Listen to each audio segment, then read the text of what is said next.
So what we're going to do today is start chapter 2, and chapter 2 is about geometry, and today we're going to look at 2A, some basic geometric shapes. So what I'd like you to do is rule up your book just as I've done, like we always do, heading in red, and we're going to take some notes. I'd like you to copy this into your workbook just as we would if we're in class.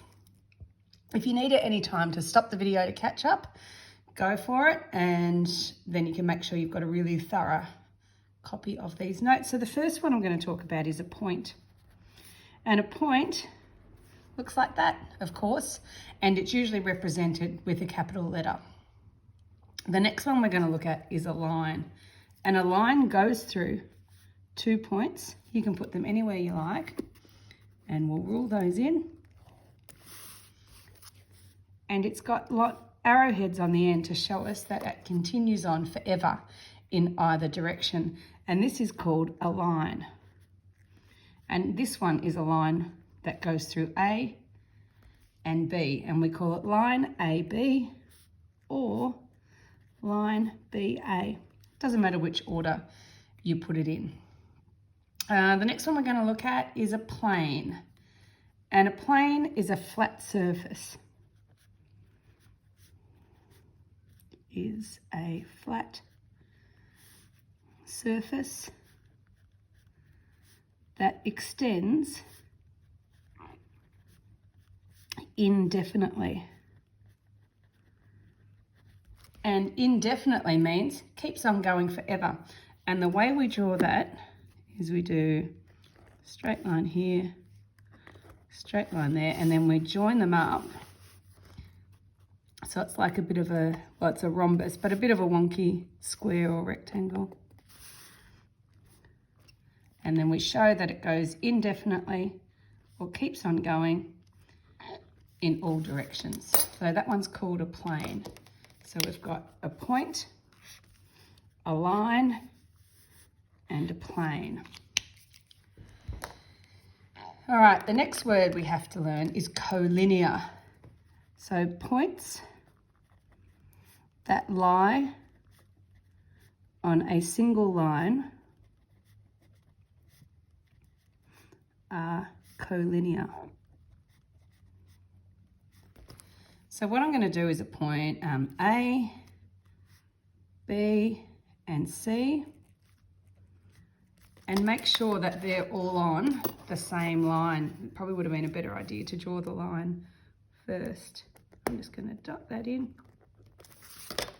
So it looks like that. So they are collinear, points that lie on a same line.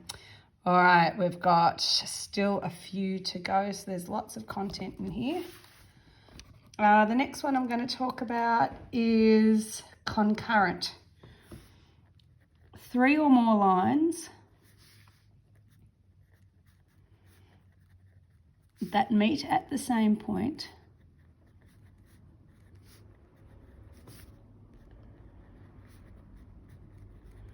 are concurrent.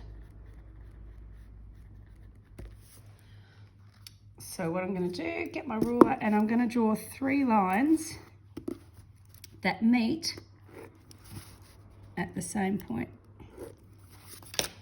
So those 3 lines are concurrent.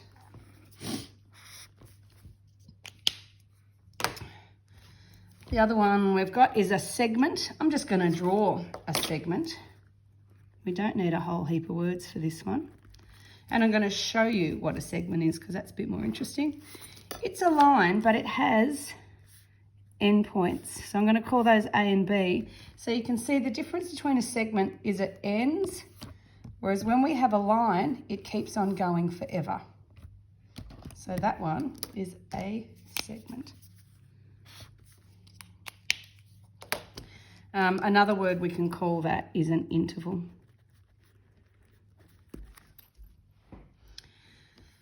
So we've got a line that goes forever. We've got a segment that ends at each end. And the other one is a ray. An array is in between those two. So that's not a very good one.